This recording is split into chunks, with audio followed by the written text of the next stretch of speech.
3, 2, 1. Got a blast! Land nav, medical, weapons, and more. Welcome to Civilian Principles.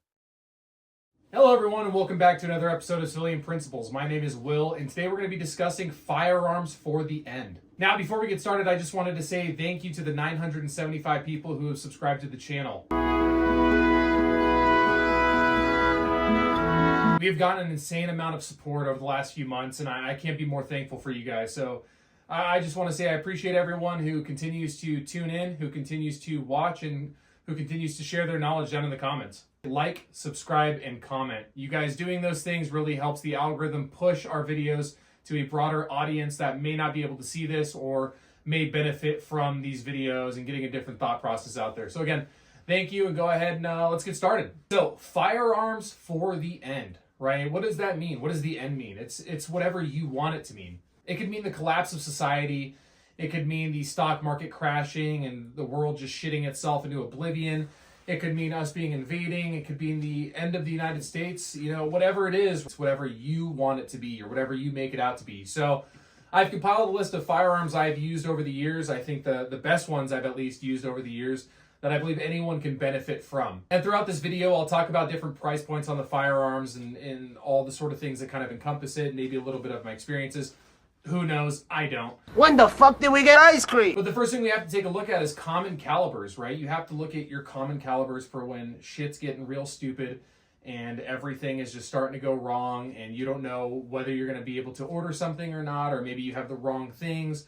You know, well, whatever it is, right? You want to have some certain common calibers. So a common caliber is something that is widely used in the United States, right? So for pistols, that's going to be 22 short, long, and then long rifle. You know, if you have something chambered in 22 long rifle, it can fire short and long, but if it's a semi-automatic anything, it's not really going to cycle that well unless you're using that long rifle. But 22 is extremely cheap, right? For pennies on the round, even with prices rising for everything, they're always super cheap. You can always carry a ton of it, and it's really not hindering you. It's not weighing you down a whole bunch. Next one we have for pistols is going to be 9mm. All right, 9mm is everywhere. It's used all the time with the advancement of rounds coming out and the new technology that's going into some of these things. Not the rip rounds or those dumbass zombie killer whatever. The 9mm can do a lot. It can push out pretty far out of a standard pistol size package. You know, and again, it's extremely abundant, right? It's one of the cheapest rounds you can get out there. The next one's going to be 10mm. All right, it's a bigger round, right? Bigger cartridge.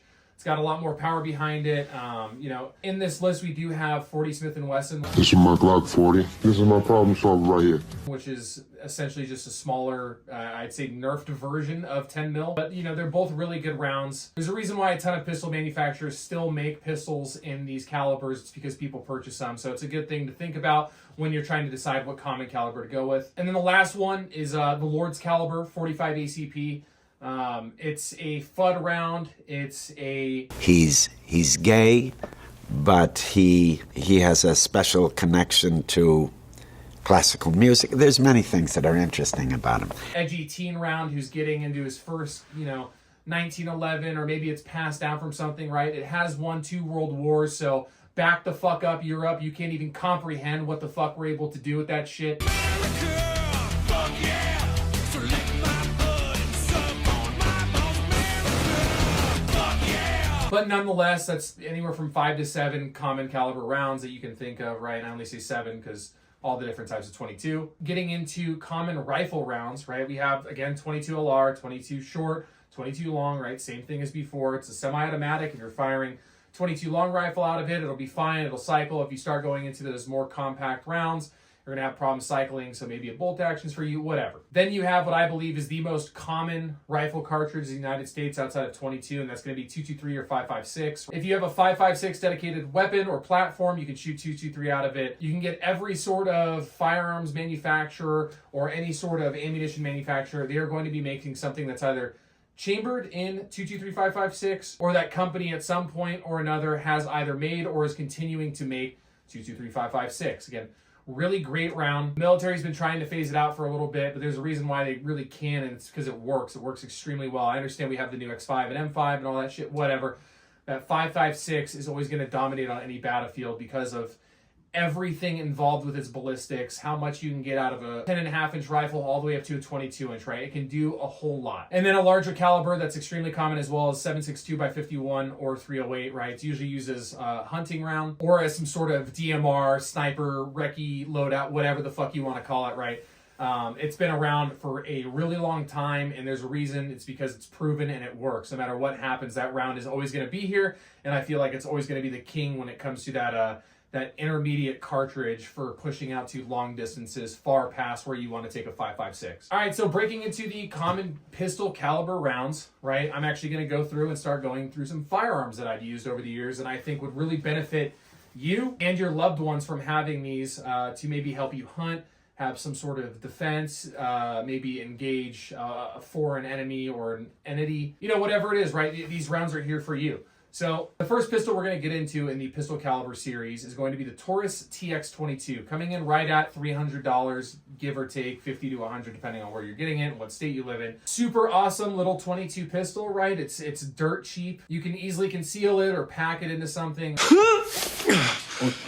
What the hell? Right? I wouldn't suggest using it as a personal defense pistol, right? But you can have that with you if you need be. You can keep it in some sort of maybe your hunting gear or a long range pack, you know, whatever it is, right? You can keep that 22 with you to be able to hunt and be able to fend off small game, or if you really need to hunt someone else. I'm pretty sure 22's killed more people than anything else. So again, Taurus TX22, really great little pistol. The next one we're going to get into is going to be the Walther P22. I don't like saying Walther because I feel like Mike Tyson trying to say Walter. I'll fuck you till you love me. But that's coming in right at the $250 mark. Again, a super neat little pistol, right? They're pretty reliable. I think the Walther is one of the most reliable 22 caliber pistols that I've ever used. Outside of the next one, which is going to be the Ruger Mark fucking anything, right? Everyone knows what their pistol looks like. They're super iconic. Anytime someone thinks of a 22 caliber pistol, it is immediately some type of Mark III or Mark IV. These pistols are coming in anywhere from $400 to $800, and that's just depending on the model, what accessories are coming with it, right? I'll put it up here, but the standard generic Ruger Mark IV, plain Jane, it does its job. There's not a whole lot of bells and whistles on it. It's good. And then you can get into the tactical space of the Ruger Mark IV, right? Where you start having some sort of porting on your barrel, porting on your slide. You start adding different optic footprints on the top of it, the ability to hold a light, threaded barrel for a suppressor. Again, you can really trick these things out to be the ultimate hunting pistol or something that can eliminate something extremely quiet. All right, now getting into the bigger part of the pistols, right? We're going to get into the 9mm caliber, right? There's a billion 9mm pistols out there. I mean, I don't think anyone's really getting super innovative without having to spend $4,000 on a new design or type of pistol. 9mm's been beaten to death, but it works, right? There's a reason why most agencies, most militaries around the world, most people, they pick a 9mm. It's super easy to shoot. There's not a lot of recoil in the pistol itself. Most of the pistols are cheap depending on what you go for. And just the availability for a 9mm pistol is going to supersede most calibers out there. Before we get into the rest of the 9mm pistols, right, this whole list, one thing you have to consider is the compatibility of your magazines, right? That's going to be extremely crucial if I want something that is going to be easily accessible across the market. I'm going to want something that if I need to change a pistol, I still have magazines for it. It's going to be fine. You know, whatever the case is, you want magazines that are damn near universal to where I'm not having to scourge for parts or look for this unique and unobtainium magazine, right? So purchase a pistol or purchase a rifle that's going to have some sort of cross-compatible magazine with a whole bunch of different manufacturers' products that's based off of that design. The first series of pistols we're going to get into for the 9mm is going to be the Glock series, all right? So I've specifically chosen these 4 pistols because you can use the same magazine for each of them, right? So you don't have to worry about, oh my God, do I need this one? Or is this one only a 15-rounder, but I have a set? They're all compatible with each other. So the first one I've chosen is the Glock 19, which is their more compact, full-size 9mm. And then after that is going to be the Glock 45, which is a Glock 19 slide on a Glock 17 frame. Then we get into the Glock 17. Then we get into the Glock 47, which the 17 and 47 are the same fucking pistol, just the 17 has a little bit of that front lower receiver shaved off on it. I don't know why they did that. I don't fucking care. And these are all going to come in right at the $300 used market to $500 new market, give or take $100, depending on if you have one that is MOS, which is the their optics compatible slide, so you can slap whatever the fuck you want on there. If you're just running a bone stock, you know, Glock 17 Gen 3, you might be able to get them cheaper. But having a 9mm pistol, a 9mm Glock, and then your 9mm magazines, when you put all those things together, which they should, I know I sound stupid saying this, but when I put all those things together, I have something that's extremely compatible across the market.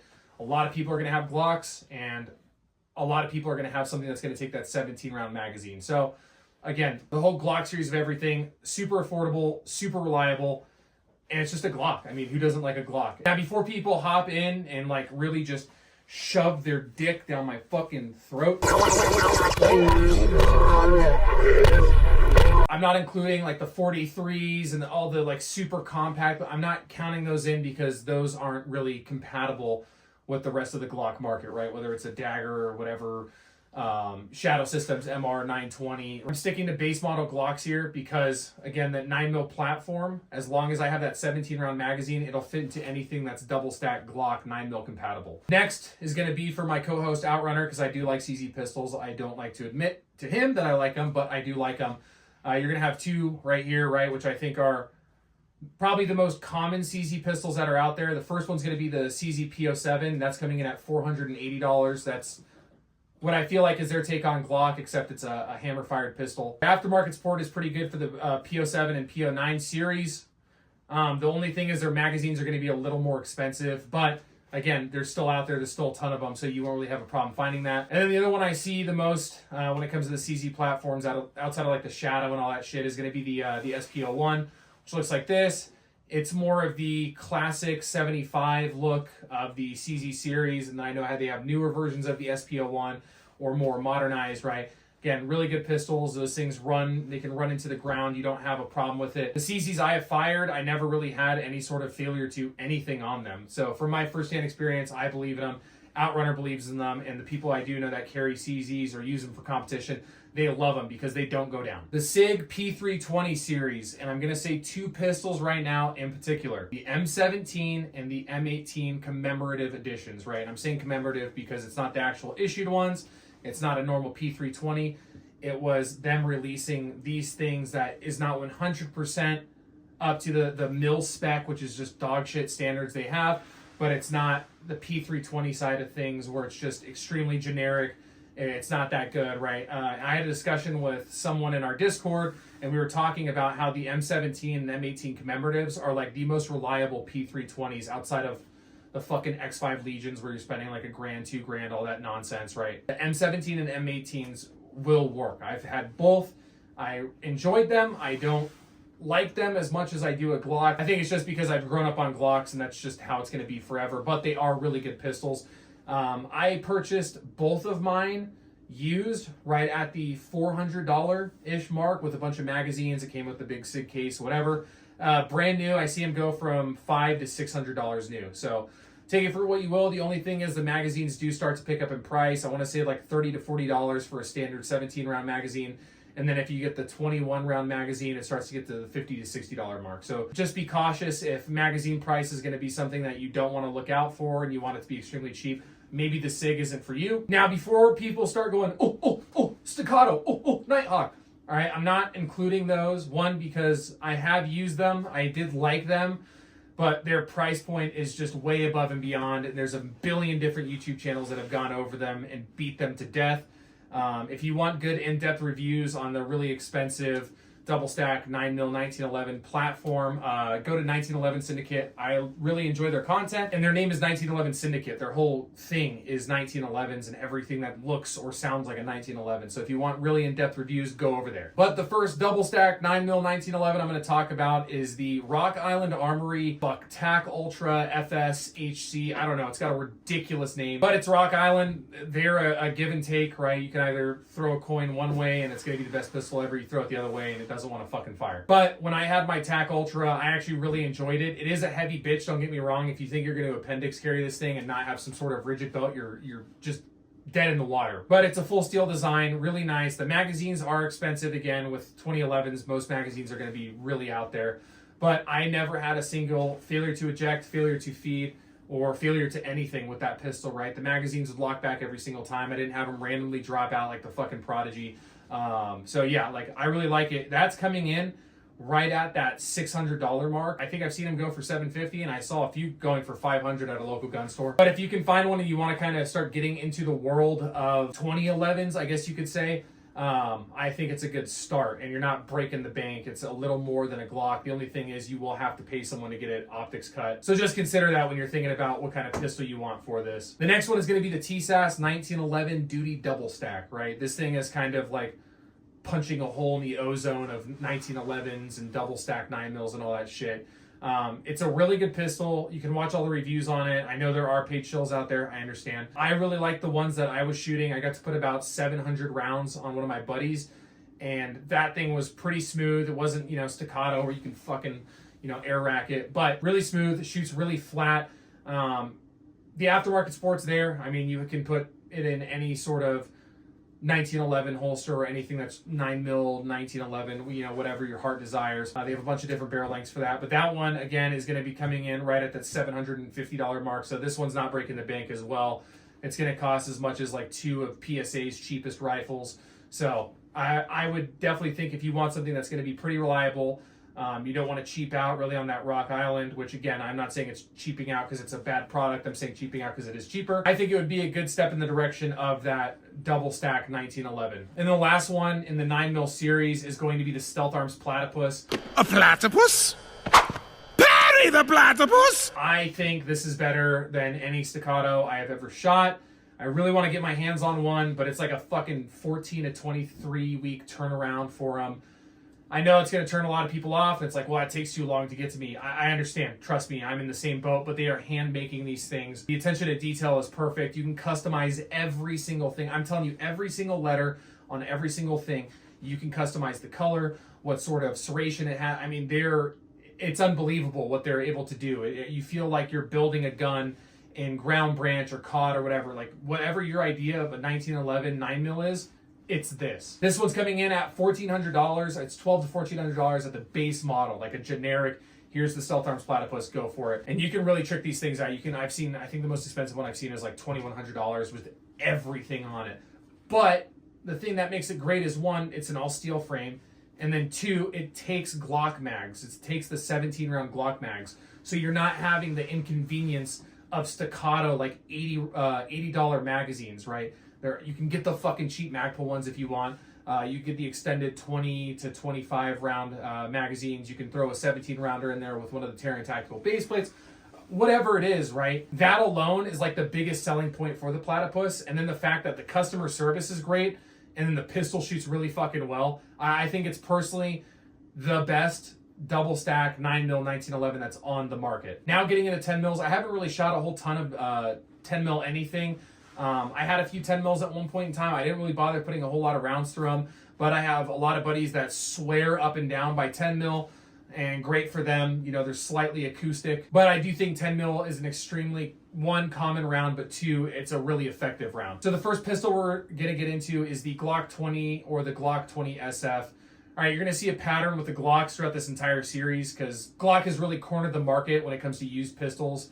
So again, used 300-ish, new 500-ish. I mean, there's not much really else to say about that. It's a Glock. You're gonna be able to get cheap magazines, and parts are everywhere for Glocks. So when something does happen, I'm not saying if, I'm saying when something does happen, right? It's not a bad idea to have that 10mm. Again, not as easily available as 9mm or 22, but it is still widely available. The next 10mm we're going to get into is going to be the FN 510 or the 510 Tactical. The 510 starts at about $919, which I know it sounds like a lot. Really not. I like FN pistols. They're great. Any FN pistol I shoot, I'm like, damn, this is really cool. It makes me feel like I'm cheating on my Glock. But they work really well. I actually prefer the stippling or the grip textures they have on their pistols over the Glock stuff. The Glock stuff just, it's too small. It's not as grippy as I'd like. Into 40 caliber pistols. All right, I did have a few 40 caliber pistols in my time, right? We've all been there. We've all kind of made that mistake. Don't be ashamed, but go seek help. But the Glock 22 and the Glock 23, I don't even know if I need to say it at this point. 300 used, 500 new. It's a Glock, it's a 40 cal. Now the next one, you're gonna kind of get kicked into that higher tier of pistols, right? Which this pistol is on the lower end tier of higher tier pistol sides, if that makes sense. It probably doesn't. It's going to be the HK VP40. All right, the HK VP40 is their take on their own VP9, just chambered in 40 cal. I fucking hate the look of these things, and it's just the grip itself. I don't even know how to describe it. It looks like those old boomer fucking foregrips that were on like early G-Watt fucking M16s and M4s that your finger needed to be molded. It looks like your kid just grabbed their own shit and squeezed it, and then they fucking baked it and threw it on a weapon. I'll just fucking...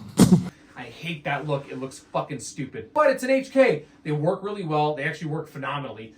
They shoot amazingly, and I've never had a problem with a single HK pistol that I've either shot or owned. The VP40 is going to be coming in around the $500 to $600 mark. So again, a little more expensive than a new Glock, but again, working really well. I would prefer the VP40 over any sort of 40 caliber Glock, just because one, it's different. But two, it's not going to break on you, and if it does, you really fucked it up. Now, the next pistol I had, and I regret selling it still to this day, it's going to be the HK USP 40. Used, these are coming in anywhere at $500, new $900, unless you have a friend that, you know, wants to give it to you for dirt cheap. The USP series of pistols is, I think, the most nostalgic pistol out there.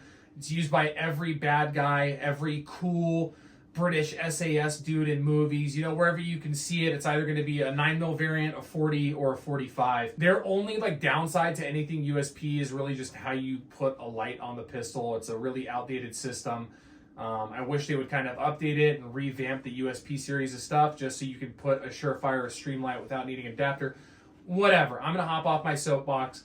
The USP 40 is by far the coolest 40 cal pistol you can find that is under $1,000. And then getting into the Lord's caliber, right? We won 2 world wars with this motherfucker. First one, Glock 21. It's in 45. It's $300 used, $500 new. If I have to say this again, I'll kill myself. Another iconic pistol seen by every person that's ever watched a Navy SEAL movie, or let's say it was used in Terminalist. I don't know if it was the 45 or the 9mm variant. But it's going to be the SIG P2 and then whatever series, right? So specifically for this, it's going to be the P220. These are coming in $800 used. I really don't see them a whole lot actually on the new market. It is a really fucking solid pistol. It's a heavy bitch.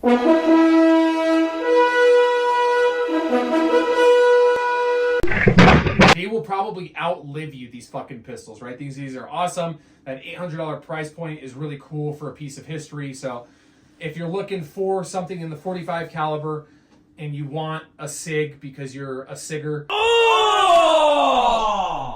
Ew! Dude! What the fuck? And then by far, the coolest pistol, probably firearm in the world that isn't a fucking minigun, is going to be the H&K Mark 23. You've seen this thing in fucking video games. You've seen it in some movies. It's a grail gun. They're extremely hard to find, and then what's even harder to find actually is the suppressor and then the LAM unit, which looks like a peck just turned sideways. But this is probably, 1, the coolest gun you've ever seen, and then 2, I want to say it's the only pistol that's actually categorized as an offensive pistol, right? This thing is fucking gargantuous. But I have never heard of a Mark 23 breaking. I've never heard of anyone having a problem with them. And then when I did get to shoot them, holy fuck. It was just, I felt like all my dreams were coming true. And I said in the previous video, 95% of your job is looking cool.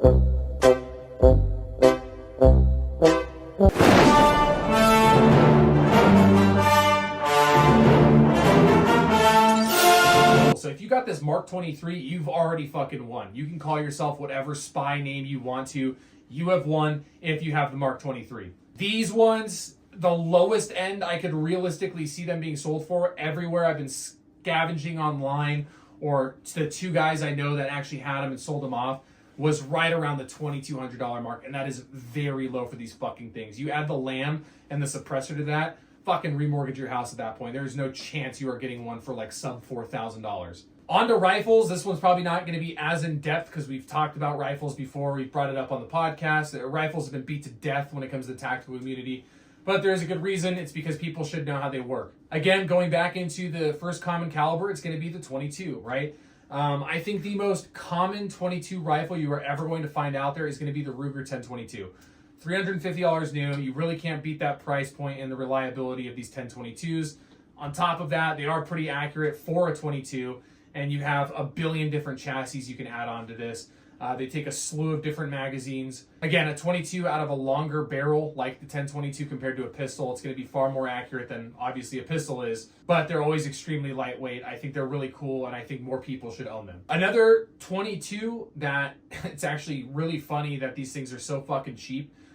They work pretty well. I have got some ones when we were going rabbit hunting, and this thing jammed up, but he was also not known to clean his weapon, so it could just be a user error. But for $100, the Savage Arms Model 62, you can get these things at fucking Walmart. Now, $100 for a 22, you're definitely not breaking the bank there. That's like 2 Uber Eats fucking visits. Whatever you want to use that 22 for, $100 rifle, it's going to do something. It's going to shoot. Depends on how many times it shoots and how consistent it is. You know, whatever. That's one thing. But you throw a suppressor on there, maybe a 4 times magnified optic, and you can really start to enhance the capabilities of this while still having that common caliber round. All right, one I was going to bring up, and I didn't kind of know how, but it's going to be the Henry Repeating Arms Small Game Rifle and Carbine. These come in right at $500. It's not a semi-automatic rifle like we've talked about in this, you know, everything's been a semi-auto pistol. There's been no revolvers, right? And this is going to be the only thing that isn't completely, you know, fully semi-automatic. Full semi-automatic. But it is a lever gun. They're $500, and Henry has been known to make the coolest and most reliable cowboy guns really on the face of the planet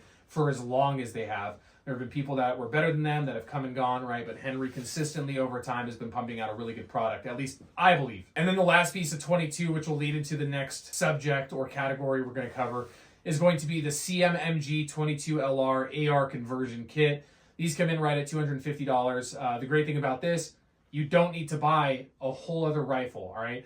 You take your standard AR, it's chambered in 223 or 5.56. You take the bolt out, you slap their 22 bolt in there. It usually comes with 2 to 3, I think 15 to 30 round magazines, and you have converted your AR into a 22. And the best thing is, if you have your 5.56 or 30 cal can for your AR, when you put this 22 conversion kit in it, you can still use it, and it's still going to be really quiet. Now, you may have some issues with cleaning it. I know the trick that's always talked about is after you're done firing so many rounds with it, you put 1 or 2 standard 5.56 rounds through it to kind of clean up any of the burrs or any debris that's left behind in the barrel. Having one rifle that has 2 to 3 different calibers that it can fire, I think for the end scenario, I think that's like one of the most perfect things you can have. You can have your 5.56 like this is, and then if you know, hey, I'm just going out to hunt, you can swap it out to the 22 and maybe keep the bolt and a spare mag or 2 on your body somewhere in case I do need to switch it over to the 5.56. But getting into the 5.56 223 side of things, the first one we're going to talk about, which I kind of mentioned it earlier, for the same price as a used or new Glock, you're going to have some PSA rifles. Now, PSA, really cool. I do believe in their mission statement, which is putting a rifle in the hand of every American, which I'm not sponsored by them. Cool thing about PSA is you get to become an armorer when you get the rifle because you will have to do your own QC on it. What the fuck is this piece of shit? Just to make sure that everything is as in spec as it can be. I've had PSA rifles where if I had it with a front iron sight, it would kind of be canted a little. You know, if I was using an optic, I really didn't give a fuck about it. If it was a cheap upper, I just bought it. But they are notorious for having small problems. But you can go onto their sales or clearance categories and you can find an upper receiver. I think the cheapest one I've ever found that was 5.56 and a 16-inch standard M4 looking thing was about $120. And then a lower for whatever. Usually you can group these in at $350 to $500 depending on the sale and what kind you want and what sort of accessories you want to put on it, whatever the case is, right? That price point for less than $500 I think is really good for maybe having a backup rifle, or if it's a starter one and you want to learn how to use a rifle in the first place, or iron sights, or get really good at fixing your own weapon, I think this is a good step. All right, jumping up a little bit in price point is going to be the Aero Precision. I want to say it's the M4E1 line of rifles. These come in anywhere from $800 to $1,200 depending on the rifle length or the color scheme or whatever rail attachment system you're using. Aero gets shit on a lot by like the mid-tier snobs group because their lowers at one point were really good and then COVID hit and they got bad. I've had a good amount of Aero rifles. I don't think they are the CAC SR15s or CQBRs or Daniel Defenses, but anywhere from $800 to $1,200 for a rifle that's going to be pretty reliable and it's going to be usually sub 3 MOA. And again, having the compatibility of using just any sort of AR platform magazine for 5.56, extremely convenient, but a good starter AR that you know you're not having to do all your QC issues on and all this. It'd be that M4U1 series of precision rifles. All right, jumping up anywhere from a few hundred to almost $1,000, and the most expensive M4U1 is going to be the BCM Recce series. These are going to come in anywhere from $1,500 to $2,200. Again, same thing, barrel length. If you have key mod, M-lock, or you're using some sort of Riz system, right? It'll change up that price a bit. Anything BCM pushes out, it's going to be reliable, and you know that what you pay for, I feel like you're getting a bargain. The amount of money you put into this thing or the amount of money you spend on it, I feel like you're getting way more out of it than what that price point is matching. But again, BCM Recce series has been beat to death, so I'm not really going to dive way too deep into it. And then the last one, AR series wise, that I'll talk about is the Geisley Super Duty line. That's anywhere from $1,900 to $2,800. Those are extremely reliable rifles. I'm not going to bring up the CAC SR15, whatever the fuck series, just because I haven't personally owned one. I've had some Daniel Defenses, but I like the Geisley Super Duty series a lot more than I do anything Daniel Defense. I think they work better, and I think you're getting more out of it other than that, the name of just Daniel Defense and their iconic rail system. But the Super Duties have been extremely reliable throughout their short history. I'd say short because it's not as long as most other rifles out there. But they do the job extremely well, and I do believe that everyone, if they have the money, should invest in either that BCM or at the most that Geisley. All right, on to the 7.62x51 or 308 pattern rifles. All right, I'm actually only going to bring up 4 here, and I'm only bringing up semi-automatics because, yes, bolt guns are extremely effective, but in this mindset of like, I need something that I can reach out and touch something, but I can also lay effective fire or suppressive fire if I need to. I want to go with something that's semi-automatic. So the first one I'm going to talk about is actually the PSA series of AR-10s. The cheapest one I could find online was about $700. But the one I'm actually really trying to hit on here for $1,200 is their Saber AR-10 or their M110 clone. I think this is really cool. You get a fucking gun bag, you get a few magazines, you get the Magpul bipod, which people shit on it. It's a bipod. 9 out of 10 people that buy that thing aren't going for super precision shooting, so you don't need some Atlas whatever the fuck. Shooting one in person was kind of a cool experience because I've shot an actual M110 and then I was issued the M110A1, the H&K series, and they are super cool. They're, it fills that nostalgic gap, and it also fills that it's common and it has a really good price point. Plus, it's pretty accurate for a $1,200, 308 pattern rifle. Like, it's pretty accurate. I would suggest you get one as your first 308 pattern rifle. The only problem is they're never fucking in stock because everyone wants one. I don't have to go spend, I think the cheapest I've seen an SR25 lower was a few $1,000 just for like a strip lower that never been mounted. So having something for $1,200 that comes with everything I need minus the optic and maybe a suppressor, I feel like this is a really good buy-in to that 308 platform of addictions. The next one I think is pretty cool is the Ruger S-FAR. It's just chambered in 308. I'll link Hoplophile's video going over the Ruger S-FAR. I shot it. It's a really good rifle. It's not, a super sniper. I think it's more of a budget DMR than anything, which at that price point of $1,400 it is. But they were really trying to go for something that was lightweight that can make it kind of feel a little too light, but it works really well. So again, if you don't want anything that has a PSA branding on it. Is this some sort of peasant joke that I'm too rich to understand? That Ruger S-FAR is maybe that next step. One I actually really enjoyed while I had it was the Sig Sauer 716. Coming in at that $1,700 price point, right, you do get really good accuracy out of the box. I want to say it came with 3 magazines. Obviously, you're going to have to buy optics for all these, and that's where like money really starts to pile on. But again, same thing, really nice rifle. You start getting with the SIG and HK line of things, you start having to worry about what kind of magazines you're using because they like to use their own whatever. I don't know why. Please make things more common. And then the one that's near and dear to my heart, which I want to pick up soon, I do like shooting my buddies, is going to be the HK MR762. Feels just like the M110 I was issued. Extremely reliable, extremely accurate. The only thing I would do different with the MR762 versus the one I was issued is I wouldn't put a dumbass 1-6 on something that's supposed to be labeled as a DMR. I think that was really fucking stupid for the Army to do that. And yes, I will tell you how I really feel. Throw a 2 to 10 on there, or something, MPVO wise, however you want to call it, but not a 1 to 6. So when I eventually do buy the MR762, I will be throwing something higher on there. But you can really reach out and make contact with something with this platform, and they are extremely reliable, extremely reliable. I don't have to tell you. You already know if the name or the logo or whatever of H&K is on something, it's going to work.